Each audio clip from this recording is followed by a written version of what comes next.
Atención emprendedor, potencia tu negocio con préstamos con garantía hipotecaria de rebajatuscuentas.com y págalo hasta en 10 años.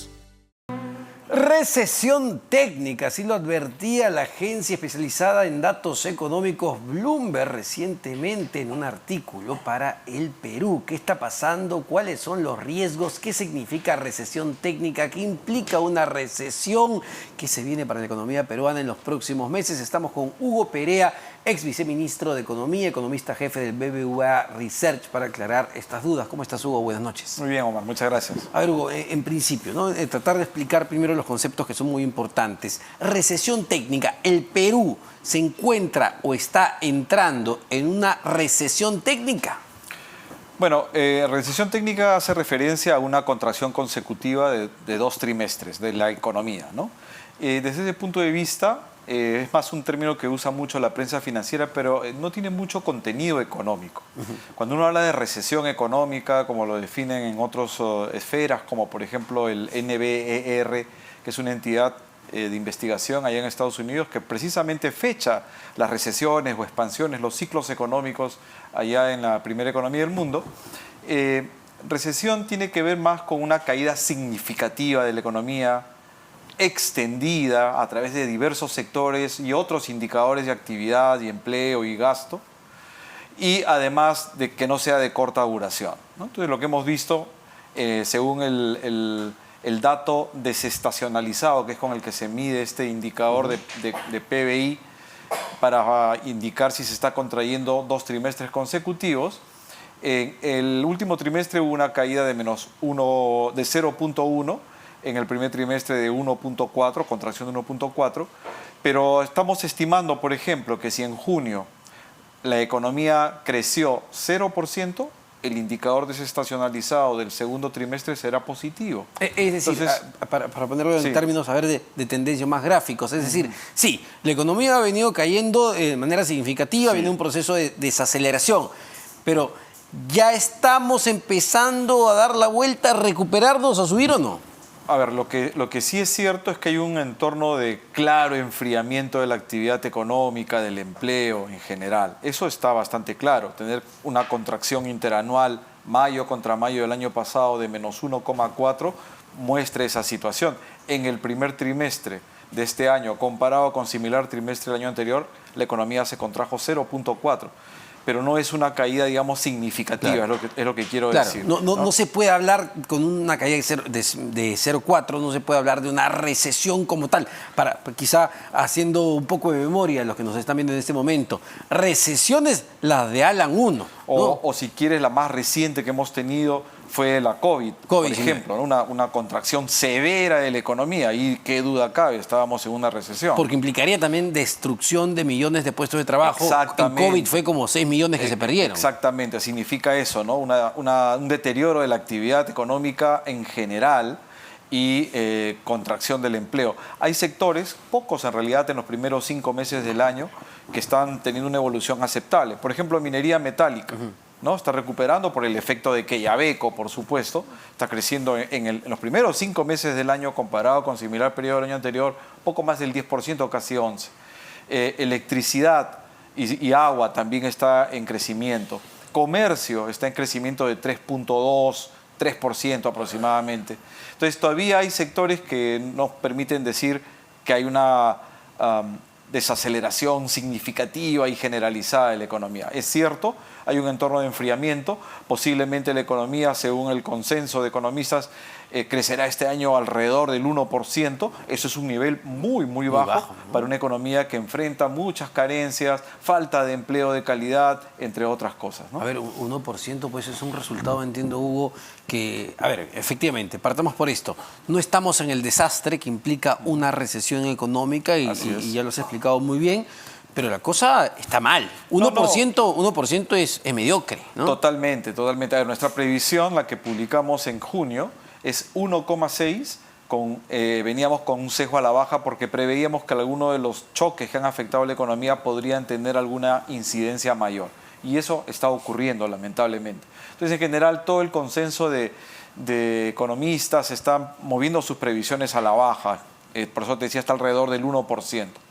Pero sí, es un resultado muy mediocre y hay que decir aquí que buena parte de esa desaceleración se explica por un conjunto de choques de oferta que han afectado la economía de manera seguida. A finales del año pasado tuvimos una sequía en zonas altoandinas, encarecimiento de los fertilizantes que limitaron el área sembrada. 4 meses después, cuando cosechas, la producción de muchos de estos alimentos que son para consumo interno ha visto una contracción significativa. El sector agrícola cayó 20% en abril, casi 13% en mayo, ¿no? Entonces, producto de esta situación.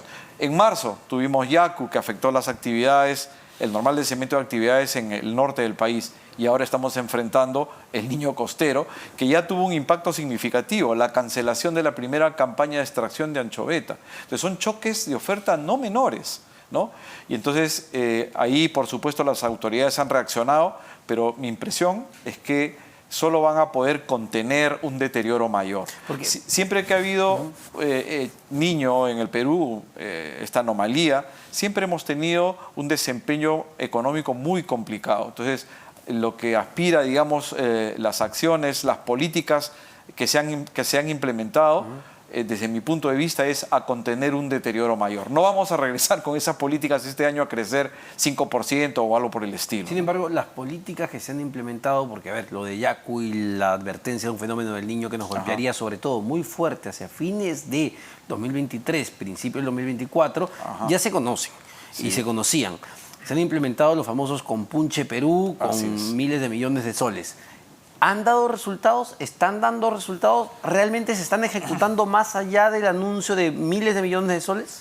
A ver, en particular Compunche Emergencia, que es el programa destinado a contener los impactos que vienen en los próximos meses por el Niño, es un programa de más o menos 4.000 millones de soles, alrededor de 3.000 millones de soles con fecha hace un par de semanas ya se habían transferido, ¿no? Ahora obviamente hay que ver que las unidades ejecutoras efectivamente concreten el gasto. Pero normalmente ahí está el problema. Ahí está el problema, desde luego, pero dado que se ha movido todo esto muy rápido, uno esperaría un cierto efecto positivo de mayor gasto público en el segundo semestre, ¿no?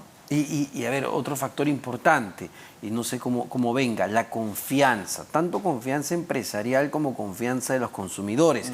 Me imagino que la primera parte del año este factor ha sido muy golpeado. ¿Se está recuperando? ¿Hay confianza? A ver, ambas variables, confianza del consumidor y empresarial, están en terreno pesimista ya desde hace varios meses. Incluso la confianza empresarial, desde, si mal no recuerdo, mayo del 2021, está en terreno pesimista, ¿no? Hay cierto escepticismo, cierta posición defensiva por parte de los inversionistas que dicen, bueno, el país todavía no está estabilizado, hay alguna serie de problemas y genera mucha incertidumbre. Y en ese entorno es muy difícil tomar decisiones económicas. En las últimas lecturas, la confianza empresarial en particular ha mejorado algo, ¿ok? Pero sigue en terreno pesimista, ¿no? Siempre se ve un tono de cautela respecto de lo que puede venir hacia adelante, ¿no? ¿Cuánto ruido? Justo conversábamos con Omar Chejade ampliamente sobre el tema político, ¿no? ¿Cuánto ruido hacen la confianza estos vaivenes políticos, estas discrepancias? Incluso, me parece que se ve con mucho detalle desde fuera, el hecho de que nuestras principales instituciones tengan tan poca legitimidad o aprobación en la población. Sí, en realidad lo que genera ese ruido político es incertidumbre, ¿no? Cuando tú tienes un entorno de incertidumbre es más difícil decidir si amplías el negocio, o si haces una nueva inversión o llevas a cabo un nuevo proyecto. Eso es lo que dificulta el ruido político. Para ponerlo en cifras muy simples, mira, el crecimiento de la inversión privada al año entre el 2001 y el 2019 más o menos promedió entre 7 y 8%. Al año, más o menos.